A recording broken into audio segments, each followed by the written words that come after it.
Assalamualaikum warahmatullahi wabarakatuh. Selamat datang kembali di channel Sahroni, kisah horor dan ironi. Terima kasih sudah meluangkan waktu untuk menonton konten kami hari ini. Sebelum kita masuk ke cerita yang mendebarkan ini, kami ingin menyampaikan bahwa semua kisah yang kami bagikan adalah karya fiksi belaka. Jika terdapat kesamaan nama tokoh, tempat, atau kejadian dengan kehidupan nyata, kami mohon maaf sebesar-besarnya karena hal tersebut tidaklah disengaja. Bersiaplah untuk memasuki dunia yang penuh dengan ketegangan, misteri, dan ironi yang akan membuat kalian merinding. Pastikan kalian sudah menyiapkan mental dan jangan lupa untuk like, subscribe, dan nyalakan notifikasi agar tidak ketinggalan cerita-cerita seru lainnya dari Sahroni. Terjerat dosa di batas halal haram cerita horor. Ustadzah yang terpilih pesantren Dar Taqwa berdiri di atas tanah seluas 2 hektar di daerah pinggiran kota, dikelilingi oleh pagar tembok putih yang tinggi dan pintu gerbang besi yang selalu terkunci. Pesantren ini didirikan oleh Kiai Abdullah, seorang ulama yang dikenal sangat tegas dalam menjaga syariat Islam. Di dalamnya, ratusan santri dari berbagai daerah belajar Al-Quran, hadis, dan ilmu-ilmu keislaman dengan disiplin yang ketat. Setiap hari dimulai dengan subuh berjamaah, diikuti dengan pelajaran intensif, dan diakhiri dengan sholat isya sebelum tidur. Suasana pesantren berubah drastis pada bulan Mei 2019, ketika seorang ustadzah muda bernama Aisyah Nur Rahmawati datang untuk mengajar mata pelajaran fikih, tafsir, dan hadis untuk santri putri. Aisyah berusia 26 tahun, memiliki gelar master dari Universitas Islam terkemuka di Jakarta, dan memiliki penampilan yang jauh berbeda dari ustadzah-ustadzah lain di pesantren. Wajahnya bersinar dengan kilau yang aneh, setiap saat terlihat segar meski tidak ada makeup yang terlihat. Kulitnya putih bersih, tanpa cacat sedikit pun, seolah-olah belum pernah tersentuh oleh sinar matahari. Bibirnya selalu merah merona secara alami, dan matanya memiliki daya pesona yang luar biasa. Ketika berbicara, semua orang mendengarkan dengan sungguh-sungguh, bahkan ketika Aisyah berbicara tentang hal-hal yang sangat kecil sekalipun. Suaranya terdengar merdu dan memikat, seolah-olah setiap kata yang keluar dari mulutnya adalah musik yang menyenangkan. Assalamualaikum warahmatullahi wabarakatuh. Aisyah menyapa santri-santri putri di kelasnya dengan senyuman yang begitu indah sehingga membuat beberapa santri menjadi terpesona. Saya Aisyah Nur Rahmawati. Saya akan mengajar kalian pelajaran fikih selama tahun pelajaran ini. Semoga kita bisa belajar bersama-sama dengan ikhlas dan penuh dedikasi untuk agama kita. Dalam 3 minggu pertama, Aisyah sudah menjadi pembicaraan semua orang di pesantren. Para santri putri berebut-rebutan duduk di kursi paling dekat dengan meja Aisyah saat pelajaran. Para santri laki-laki mulai mencari-cari alasan untuk keluar dari kamar asrama mereka, berharap bisa melihat Aisyah dari jauh. Para ustadz pun mulai memperhatikan Aisyah dengan cara yang tidak biasa, dan beberapa di antara mereka mulai mencari kesempatan untuk berbicara dengannya setelah pelajaran selesai. Kiai Abdullah sendiri mulai menyadari perubahan suasana di pesantren. Santri-santri laki-laki mulai berangsur-angsur menurun konsentrasi pada pelajaran mereka. Santri-santri putri mulai sering mengeluh sakit-sakitan, berharap bisa diperiksa oleh seseorang laki-laki tertentu. Ada sesuatu yang salah, tetapi Kiai Abdullah tidak bisa menunjuk dengan tepat apa yang menjadi masalahnya. Suatu hari, Kiai Abdullah memanggil Aisyah ke kantornya. Ruangan itu semakin terasa pengap ketika Aisyah masuk dan duduk di kursi tamu. Ustadzah Aisyah, Kiai Abdullah memulai pembicaraan dengan serius. Saya telah menerima beberapa laporan dari santri dan ustadz. Mereka mengatakan suasana pesantren menjadi kurang kondusif sejak kehadiran ustadzah. Apakah ada yang salah dengan mengajar ustadzah? Aisyah tersenyum dengan lembut. Senyumannya begitu mempesona sehingga Kiai Abdullah sendiri merasa agak terpukau untuk sejenak sebelum kembali fokus. Saya hanya mengajar sesuai kurikulum, Kiai. Mungkin ini hanya masa transisi, jawab Aisyah dengan nada yang sangat tenang dan meyakinkan. Saya yakin santri-santri akan segera terbiasa. Kiai Abdullah mengangguk pelan, merasa puas dengan jawaban itu, meskipun dalam hatinya masih ada keraguan yang tidak jelas. 3 bulan setelah Aisyah hadir, seorang ustadz bernama Muhammad Rizki melihat Aisyah duduk sendirian di taman pesantren setelah sholat asyar. Rizki berusia 31 tahun, merupakan lulusan Universitas Al-Azhar Kairo, dan dikenal sebagai salah satu ustadz paling berpendidikan di pesantren. Awalnya, Rizki hanya ingin membicarakan masalah akademis. Assalamualaikum, Ustadzah, Rizki mengucapkan salam sambil berdiri beberapa meter jauhnya. Waalaikumsalam warahmatullahi wabarakatuh, Aisyah menjawab dengan tersenyum hangat. Ah, Ustadz Rizki. Silakan duduk. Saya sedang memikirkan bagaimana cara membuat santri-santri lebih antusias dengan pelajaran tafsir. Mereka berbicara selama 30 menit tentang metode pengajaran, tentang santri-santri, tentang tantangan dalam dunia pendidikan Islam. Tapi di tengah percakapan itu, Aisyah berkata sesuatu yang membuat Rizky terpesona lagi. "Ustadz Rizky, saya sangat menghargai usaha Anda dalam mendidik santri-santri. Saya perhatikan, dari cara Anda mengajar, dari cara Anda berbicara, saya bisa melihat bahwa Anda adalah seorang muslim sejati yang memiliki dedikasi tinggi terhadap agama." Hati Rizky berdetak lebih kencang.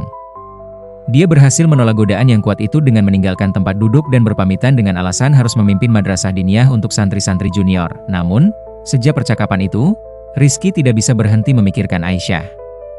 Dia mulai mencari kesempatan untuk bertemu Aisyah lagi, berharap bisa mendengar pujian lagi dari mulut Aisyah. Setiap kali mereka berbicara, Rizky merasa seolah-olah waktu berhenti, dan hanya ada dia dan Aisyah di dunia ini. Ribuan kilometer jauhnya, di saat yang hampir bersamaan, seorang ustadz lain bernama Hadi Wijaya juga mulai merasakan ketertarikan yang sama. Hadi berusia 34 tahun, adalah ustadz yang mengajar hadis dan memiliki kemampuan hafalan Al-Quran yang luar biasa. Pada suatu malam, ketika Hadi sedang berjalan di koridor pesantren, dia melihat Aisyah berdiri di depan jendela, menatap ke langit malam yang penuh dengan bintang. "Subhanallah, indahnya malam ini," kata Aisyah ketika menyadari kehadiran Hadi. "Saya merasa seolah-olah setiap bintang di langit berbicara tentang kebesaran Allah." Hadi berdiri di samping Aisyah, juga menatap ke langit yang sama. Dalam Al-Quran, Allah mengatakan bahwa Dia telah menciptakan langit dan bumi untuk direnungkan. "Mungkin inilah yang dimaksud," kata Hadi dengan suara yang penuh perasaan. Percakapan itu berkembang menjadi lebih dalam tentang spiritualitas, tentang hubungan manusia dengan Allah, tentang makna dari seluruh kehidupan. Dan dalam setiap kata yang Hadi ucapkan, Aisyah mendengarkan dengan mata yang berbinar-binar, seolah-olah setiap kata Hadi adalah kebenaran tertinggi yang pernah dia dengar. "Anda adalah orang yang benar-benar memahami esensi dari agama kami, Ustadz Hadi," kata Aisyah pada akhir percakapan itu. Sangat jarang menemukan seorang ustadz yang sedemikian dalam pemahamannya tentang spiritualitas Islam. Hadi pulang ke kamar asramanya dengan perasaan yang aneh, senang, tertekan, dan bersalah pada saat yang bersamaan. Dia berdoa panjang malam itu, memohon pada Allah untuk memberikan ketahanan pada hatinya terhadap godaan yang mungkin menimpanya. 3 bulan setelah peristiwa di taman, satu hari pada sore yang terik dan panas, seorang santri putri bernama Siti Nurhaliza sedang membantu Ustadzah Aisyah mengatur ulang buku-buku di perpustakaan pesantren. Siti berusia 17 tahun dan terkenal sebagai santri yang paling pintar di kelasnya. Dia juga terkenal sebagai santri yang sangat perhatian dan peka terhadap perasaan orang lain. Ketika Aisyah membungkuk untuk mengambil buku dari rak bawah, bajunya sedikit terangkat, dan Siti melihat sesuatu yang membuat darahnya membeku. Di perut Aisyah, tepat di atas pusar, terlihat sebuah garis merah yang sangat halus, dan dari garis itu, sesaat, Siti melihat kilau yang seperti perak atau emas yang berkilauan. Garis itu tidak terlihat seperti bekas luka operasi. Garis itu terlihat seperti jahitan yang dijahit dari dalam kulitnya, seolah-olah ada benda asing yang disembunyikan di dalam tubuh Aisyah. Siti berkedip berkali-kali, menganggap itu hanya halusinasi dari panas yang berlebihan. Tapi ketika dia menatap lagi, garis itu masih tetap ada. Setelah itu, Siti mulai memperhatikan Aisyah dengan lebih cermat. Dia perhatikan bahwa Aisyah tidak pernah terlihat lapar, meski dia tidak pernah melihat Aisyah makan dengan banyak. Aisyah tidak pernah terlihat mengantuk, meski pasti dia tidak tidur cukup karena selalu terlihat pergi kemana-mana sampai larut malam. Paling aneh dari semuanya, Aisyah tidak pernah terlihat berkeringat. Bahkan ketika suhu di pesantren sangat panas, Siti mulai melakukan penyelidikan kecil-kecilan. Dia bertanya kepada teman-temannya, apakah mereka juga pernah melihat hal aneh tentang Aisyah. Beberapa temannya bercerita bahwa mereka pernah melihat bayangan aneh di sekitar Aisyah, bayangan yang tidak sesuai dengan bentuk tubuh Aisyah, bayangan yang terlihat bergerak sendiri. Maka Siti melakukan sesuatu yang sangat berani. Dia mencuri kunci kamar Aisyah dari meja layanan pesantren, dan pada malam ketika Aisyah sedang pergi mengunjungi rumah sakit di kota untuk melihat-lihat, seperti yang dia katakan kepada Kiai Abdullah, Siti masuk ke kamar Aisyah. Kamar itu sangat rapi, hampir terlalu rapi untuk sebuah kamar yang dihuni oleh manusia biasa. Siti mulai membuka lemari pakaian Aisyah. Semua pakaian itu sangat mahal dan elegan, jauh lebih mahal daripada apa yang seharusnya dipakai oleh seorang ustadzah di pesantren. Tapi yang membuat Siti terkejut adalah ketika dia menemukan sebuah jurnal berwarna merah tua tersembunyi di bawah alas kaki di dasar lemari. Dengan tangan yang gemetar, Siti membuka jurnal itu. Halaman pertama sudah cukup untuk membuat Siti merasa mual dan takut sekaligus. Tulisan tangan Aisyah yang indah menuliskan, "Hari ini adalah hari ke-45 setelah aku memasang susuk berlian di perutku. Pak Dukun Selamat mengatakan bahwa ini adalah susuk pemikat tingkat tinggi, yang diisi dengan energi dari jin marjin yang sangat kuat. Dia berkata bahwa dalam waktu 3 bulan, semua laki-laki yang aku lihat akan jatuh cinta kepadaku, dan tidak ada seorang pun laki-laki yang bisa menolak pesona kami. Aku sudah membayar 30 juta rupiah untuk susuk ini, dan menurut Pak Dukun, ini adalah harga terbaik untuk sebuah susuk berkualitas tinggi. Pak Dukun juga mengatakan bahwa aku harus melakukan ritual khusus setiap bulan untuk memperkuat energi susuk. Ritualnya mudah. Aku hanya perlu memikirkan seorang laki-laki yang aku inginkan sambil membaca mantra tertentu yang diberikan Pak Dukun kepadaku. Setelah itu, laki-laki itu akan datang kepadaku dan akan melakukan apapun yang aku perintahkan. Siti menutup jurnal itu dengan cepat. Kakinya terasa lemas, dan dia hampir jatuh. Dia mulai mengerti sekarang, aneh tidak biasa tentang Aisyah tidak ada hubungannya dengan kecantikan alami, tetapi dengan kekuatan jin yang disetujui oleh diri Aisyah sendiri. Dengan segera, Siti meninggalkan kamar Aisyah dan kembali ke kamar asramanya sendiri. Dia tidak tidur sepanjang malam itu, tapi terus membaca Quran, berharap energi negatif yang dia rasakan hilang. Ketika Siti berhasil menceritakan apa yang dia lihat kepada beberapa santri putri lain, informasi itu menyebar seperti api dalam semak-semak kering. Namun, anehnya, bukan kepada otoritas pesantren informasi itu bercerita, melainkan kepada para ustadz. Dan ketika para ustadz mendengar berita ini, banyak dari mereka yang justru menjadi lebih tertarik kepada Aisyah, bukan lebih menjauh. Aisyah sendiri tidak terlihat khawatir sama sekali. Dia terus mengajar dengan sikap yang santai dan tenang. Di balik pintu tertutup, hubungan Aisyah dengan para ustadz menjadi lebih dalam dan lebih gelap. Pada minggu ketiga setelah Siti menemukan jurnal itu, Rizky memanggil Aisyah ke ruangan yang sangat jarang digunakan. Ruang multimedia tua yang ada di lantai 2 gedung Asrama Putra. Ruangan itu terletak jauh dari tempat lalu lalang santri dan ustadz, sehingga tidak ada orang yang akan menyadari mereka berdua berada di sana. Aisyah, kata Rizky dengan nada suara yang berubah menjadi lebih dalam dan sensual, aku tidak tahu apa yang terjadi denganku sejak kau tiba di pesantren ini. Aku tidak bisa berhenti memikirkanmu, aku tidak bisa berhenti bermimpi tentangmu, aku bahkan tidak bisa berkonsentrasi saat mengajar. Ustadz Rizky, balas Aisyah dengan senyum yang sangat mempesona, aku juga merasa hal yang sama. Sejak hari pertama kita bertemu, aku tahu bahwa kita adalah takdir. Kita adalah dua jiwa yang ditakdirkan untuk bersama. Bukankah itu yang diajarkan oleh tasawuf? Bahwa ada hubungan spiritual yang lebih dalam antara dua manusia yang saling memahami? Percakapan itu berkembang menjadi sentuhan, sentuhan berkembang menjadi pelukan, dan pelukan berkembang menjadi sesuatu yang tidak bisa dimaafkan di dalam Islam. Setelah mereka selesai, Aisyah berkata dengan suara yang lembut dan misterius, Ustadz Rizky, aku percaya bahwa apa yang kita lakukan adalah sesuatu yang indah dan murni. Kita berdua adalah orang-orang berilmu yang memahami bahwa cinta sejati lebih penting daripada aturan-aturan yang diciptakan oleh manusia. Kita adalah penganut ajaran tasawuf sejati, di mana cinta adalah pintu menuju Allah.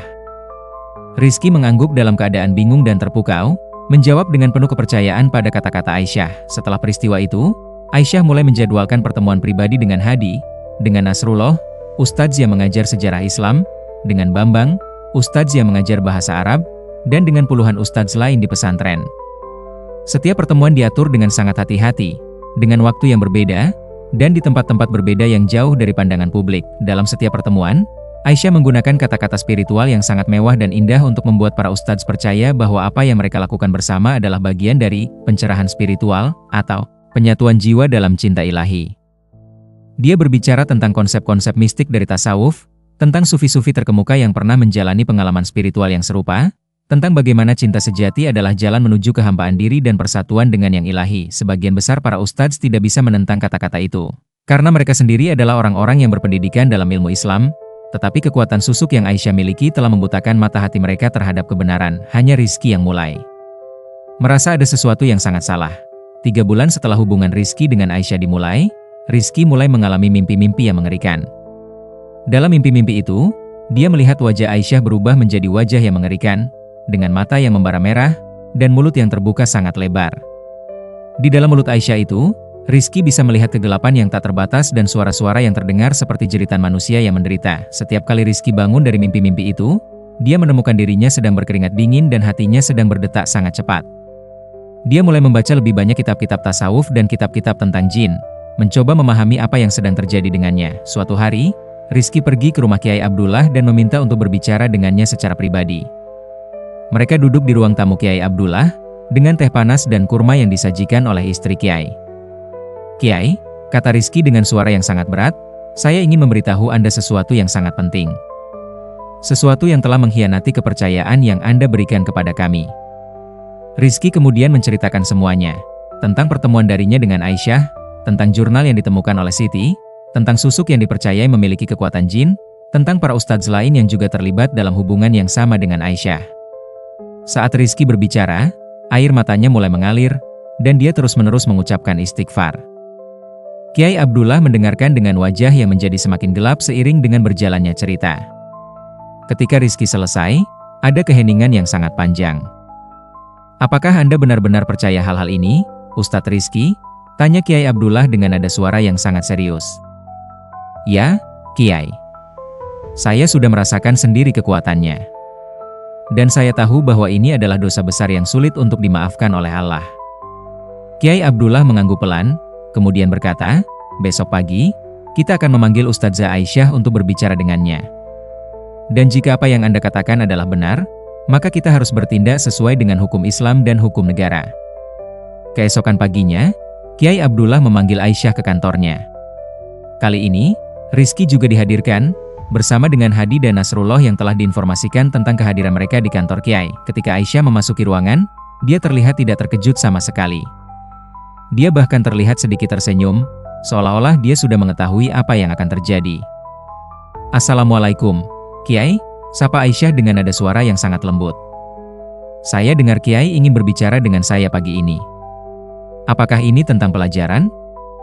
Karena saya bisa menjelaskan metode pengajaran saya yang mungkin terlihat sedikit berbeda dari yang lain." "Ustadzah Aisyah," kata Kiai Abdullah dengan penuh kewibawaan, "saya ingin menanyakan beberapa hal kepada Anda yang sangat serius. Saya ingin menanyakan tentang susuk yang Anda pasang di tubuh Anda, dan saya ingin menanyakan tentang hubungan personal yang Anda miliki dengan beberapa ustadz di pesantren ini." Untuk pertama kalinya, Aisyah terlihat bingung selama beberapa detik. Tapi kemudian senyumannya kembali. "Kiai, saya tidak tahu dari mana Kiai mendapat informasi ini, tapi saya bisa menjelaskan semuanya. Susuk yang saya pasang adalah bagian dari perjalanan spiritual saya. Saya percaya bahwa setiap manusia memiliki hak untuk merawat diri mereka sendiri dan mencari jalan mereka sendiri menuju Allah. Adapun tentang hubungan dengan para ustadz, semua itu adalah hubungan yang didasarkan atas pemahaman spiritual yang mendalam tentang tasawuf dan cinta ilahi. Tidak ada yang salah dalam hal itu. Ustadzah, susuk adalah bentuk dari syirik, karena Anda mempercayakan hidup Anda kepada jin daripada kepada Allah," kata Kiai Abdullah dengan sangat tenang tapi dengan nada yang sangat dalam. "Dan hubungan-hubungan itu adalah zina, yang merupakan dosa besar dalam Islam. Saya sangat kecewa dengan Anda dan dengan para ustadz yang telah melanggar kepercayaan yang kami berikan kepada mereka di pesantren ini." "Kiai," kata Aisyah dengan nada suara yang berubah menjadi lebih dingin dan berat, "Kiai tidak memahami hal-hal yang lebih dalam dari keislaman. Kiai hanya melihat permukaan dan mempertahankan pandangan yang sangat sempit tentang agama. Saya telah memberikan kepada para ustadz itu pengalaman spiritual yang tidak pernah mereka rasakan sebelumnya. Saya telah membuka mata mereka kepada keindahan cinta dan spiritualitas yang sejati." "Cukup," teriak Kiai Abdullah sambil berdiri dari kursinya. "Anda harus segera pergi dari pesantren ini hari ini. Saya akan memberitahu orang tua Anda dan juga pihak berwajib tentang apa yang telah terjadi di sini. Ini adalah penyalahgunaan posisi yang sangat serius." Ketika Aisyah berdiri untuk meninggalkan ruangan, ada sesuatu yang sangat aneh terjadi. Cahaya yang masuk melalui jendela terlihat redup untuk beberapa detik, dan semua orang di ruangan itu mendengar suara yang seperti bisikan, suara-suara yang berbicara dalam bahasa yang tidak ada seorang pun yang mengerti. Suara-suara yang terdengar seperti dari kedalaman bumi. Hadi melihat bayangan di belakang Aisyah. Bayangan yang terlihat seperti makhluk yang sangat besar dengan tangan-tangan yang panjang dan mata-mata yang membara. Bayangan itu hanya ada untuk beberapa detik, tapi cukup untuk membuat Hadi dan Rizky merasa takut yang mendalam. Setelah Aisyah dipecat dari pesantren, dia tidak pergi jauh-jauh. Dia tinggal di sebuah hotel kecil yang jaraknya hanya 5 km dari pesantren. Dan sejak saat itu, mulai terjadi hal-hal yang sangat aneh di pesantren Dar Taqwa. Rizky mulai sakit. Penyakitnya tidak bisa didiagnosis oleh dokter manapun. Dia terlihat terus-menerus kedinginan, meskipun suhu tubuhnya tidak menunjukkan demam. Dia sering mengalami halusinasi, di mana dia melihat Aisyah berdiri di ujung tempat tidurnya, memandang ke arahnya dengan mata yang penuh benci dan kesakitan. Dia sering berbicara dalam tidurnya, mengucapkan kata-kata yang terdengar seperti mantra atau doa yang tidak normal. Hadi juga mulai mengalami hal serupa. Dia menjadi sangat mudah marah dan mudah tersinggung. Dia sering bertengkar dengan santri-santri dalam kelasnya tanpa alasan yang jelas. Beberapa santri melaporkan bahwa Hadi pernah memukul seorang santri karena santri itu berbicara dalam kelas, padahal Hadi sendiri yang mengizinkan santri untuk berbicara. Nasrullah mulai mengalami kehilangan ingatan. Dia lupa nama-nama santrinya, lupa pelajaran apa yang harus diajarkan, bahkan lupa namanya sendiri selama beberapa saat. Seorang dokter saraf di kota mengatakan bahwa Nasrullah mungkin mengalami awal dari penyakit Alzheimer, tapi usia Nasrullah baru saja 38 tahun. Sangat muda untuk penyakit seperti itu. Bambang menghilang pada suatu malam.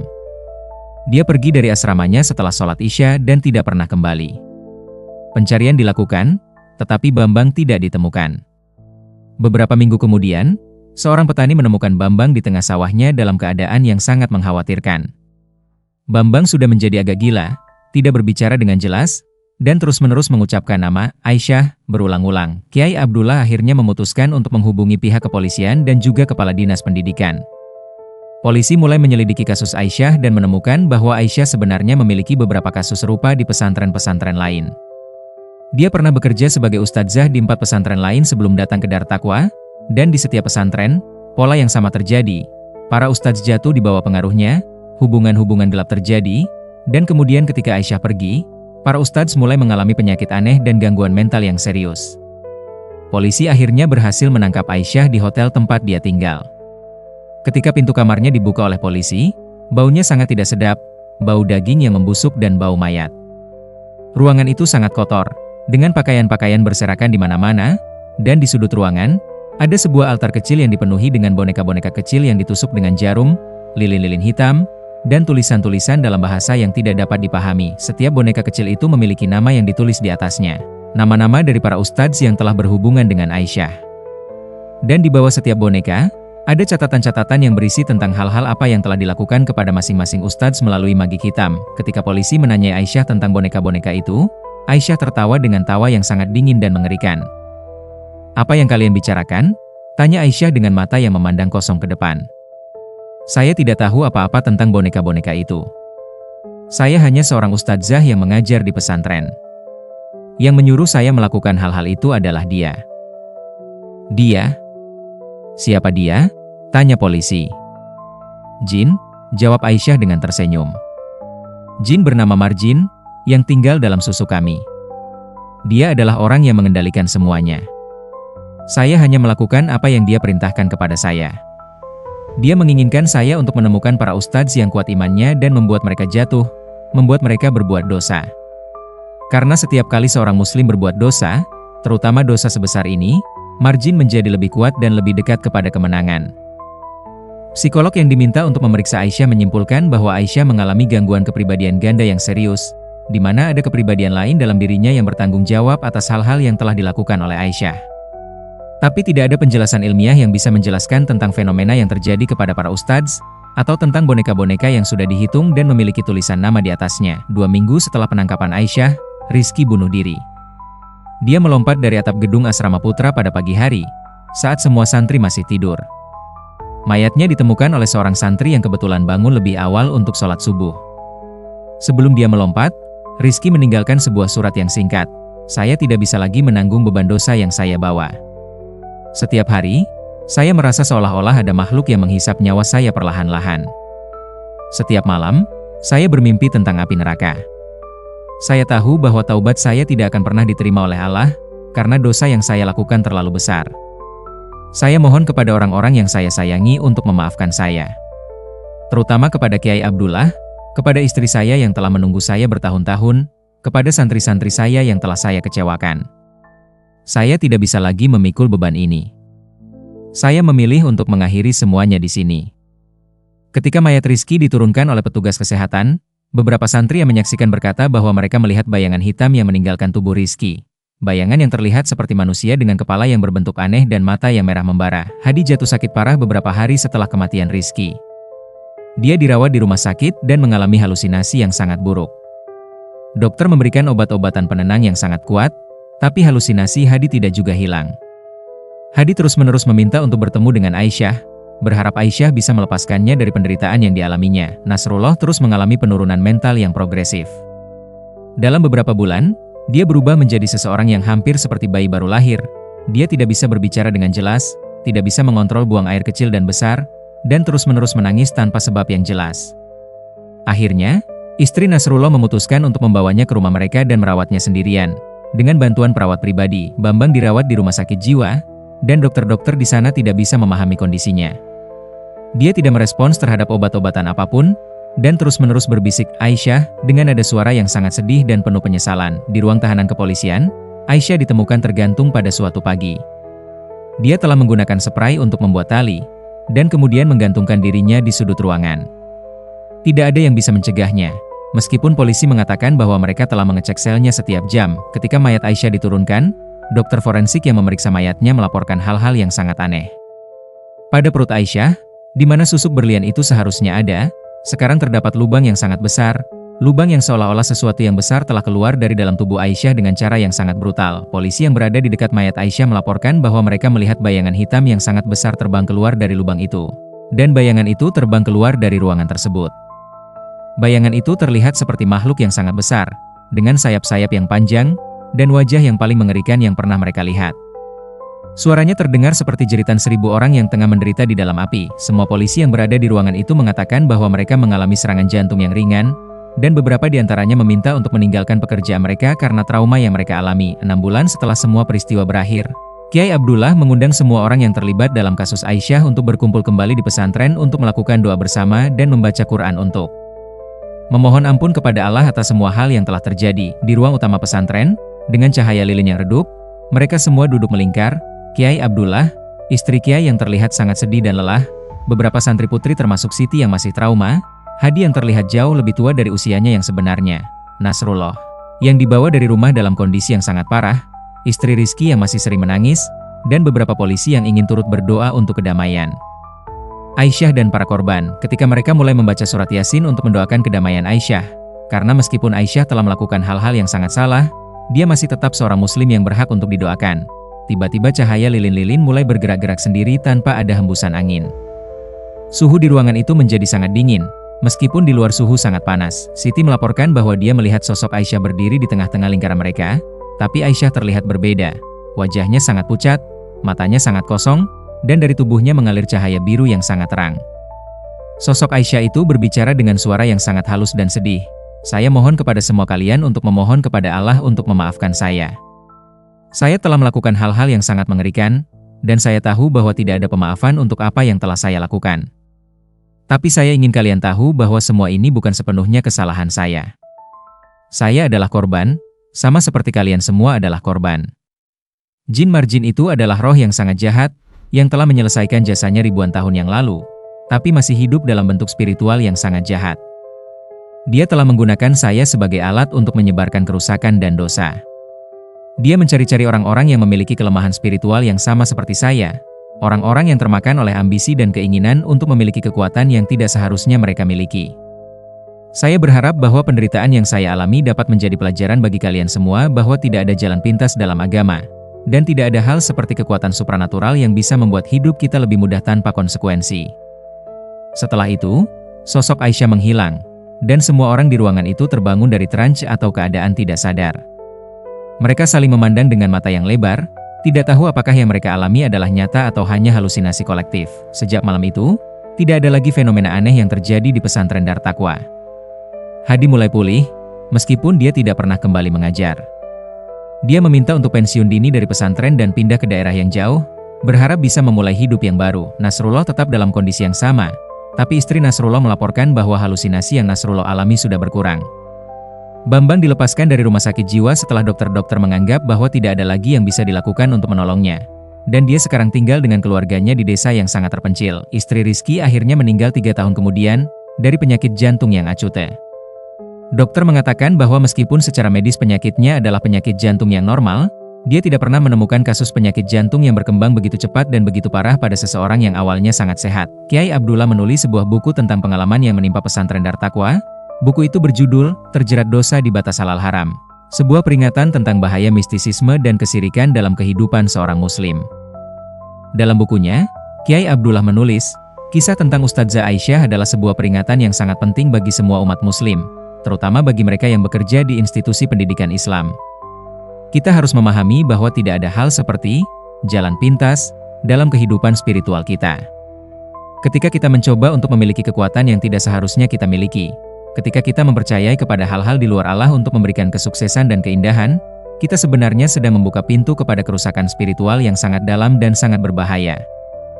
Para ustadz yang terlibat dalam kisah ini adalah orang-orang yang terdidik, yang berpengetahuan luas tentang Islam, tapi mereka semua jatuh karena kelemahan mereka yang paling mendasar, kelemahan mereka terhadap hasrat manusia yang universal, hasrat untuk dicintai, hasrat untuk menjadi istimewa, hasrat untuk merasa dipilih. Aisyah memahami kelemahan-kelemahan ini dengan sempurna, dan dia menggunakannya untuk menangkap para ustadz satu persatu.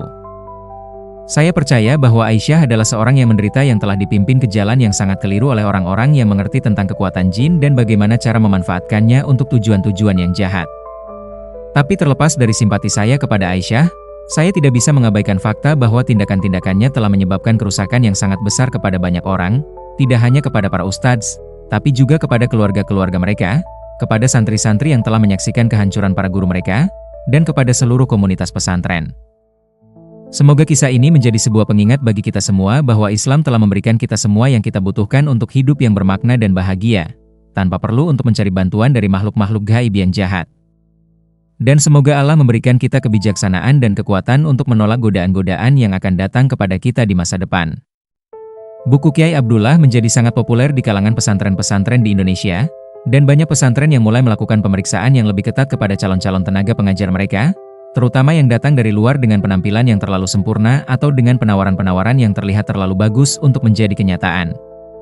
Pesantren Dar Taqwa terus beroperasi sampai hari ini, tapi sudah tidak pernah sama seperti sebelumnya. Beberapa santri putri yang dulunya seharusnya lulus dan menjadi ustadzah sendiri malah memilih untuk keluar dari pesantren dan tidak melanjutkan pendidikan Islam mereka.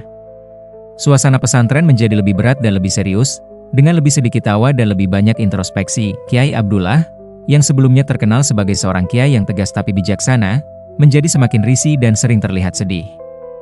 Dia sering berbicara kepada santri-santrinya tentang pentingnya untuk menjaga hati mereka dan tetap waspada terhadap godaan yang bisa datang dalam berbagai bentuk, bahkan dalam bentuk yang terlihat sangat indah dan menarik. Dan di dalam arsip pesantren Dar Taqwa, jurnal merah Aisyah masih disimpan dalam kotak kaca, sebagai sebuah peringatan abadi tentang bahaya dari kesombongan, keserakahan, dan penyalahgunaan kekuatan spiritual untuk tujuan-tujuan yang jahat. Setiap malam, di sekitar pesantren, ada beberapa santri yang melaporkan bahwa mereka sering mendengar suara bisikan yang indah di malam hari. Suara yang terdengar seperti suara Aisyah memanggil-manggil nama mereka, mengajak mereka untuk keluar dari kamar asrama mereka untuk bertemu dengannya. Tapi santri-santri itu selalu berhasil menolak godaan itu dengan membaca ayat-ayat Quran dan berdoa kepada Allah. Pesan dari kisah Aisyah tetap hidup dalam memori komunitas pesantren, bahwa kecantikan sejati datang bukan dari susuk atau dari kekuatan gaib, tetapi dari kemurnian hati, dari integritas moral, dan dari hubungan yang jujur dengan Allah. Dan bahwa cinta sejati, baik cinta terhadap sesama manusia maupun cinta terhadap Allah, tidak pernah memerlukan pengorbanan dari prinsip-prinsip moral atau dari kepercayaan kepada Allah sendiri. Kisah di atas adalah karya fiksi yang menggabungkan elemen-elemen dari kepercayaan lokal tentang susuk, jin, dan kehidupan pesantren di Indonesia. Semua karakter, pesantren, dan peristiwa dalam cerita ini adalah hasil dari imajinasi penulis dan tidak merujuk kepada kejadian atau orang-orang yang nyata. Cerita ini dimaksudkan untuk memberikan hiburan sekaligus menyampaikan pesan moral tentang pentingnya kesetiaan kepada prinsip-prinsip agama dan bahaya dari kesirikan. Dalam Islam, susuk dianggap sebagai bentuk dari syirik dan dilarang oleh mayoritas ulama karena melibatkan kepercayaan kepada kekuatan selain Allah untuk memberikan manfaat atau kebaikan. Begitu juga, hubungan zina adalah dosa besar dalam Islam yang membawa konsekuensi spiritual yang sangat serius baik dalam kehidupan dunia maupun akhirat. Terima kasih yang sebesar-besarnya sudah setia mendengarkan kisah sampai selesai. Kehadiran kalian adalah motivasi terbesar bagi kami untuk terus menghadirkan cerita-cerita horor yang tidak hanya menegangkan, tapi juga penuh dengan ironi kehidupan yang menggugah pikiran. Jangan lupa untuk subscribe dan aktifkan notifikasi agar kalian tidak melewatkan kisah-kisah berikutnya yang pastinya akan membawa kalian masuk lebih dalam ke dunia misteri dan keanehan yang menggelitik rasa penasaran. Sampai jumpa kembali di cerita selanjutnya. Semoga malam kalian penuh kedamaian, dan keberanian kalian tak pernah surut menghadapi kegelapan. Wassalamualaikum warahmatullahi wabarakatuh.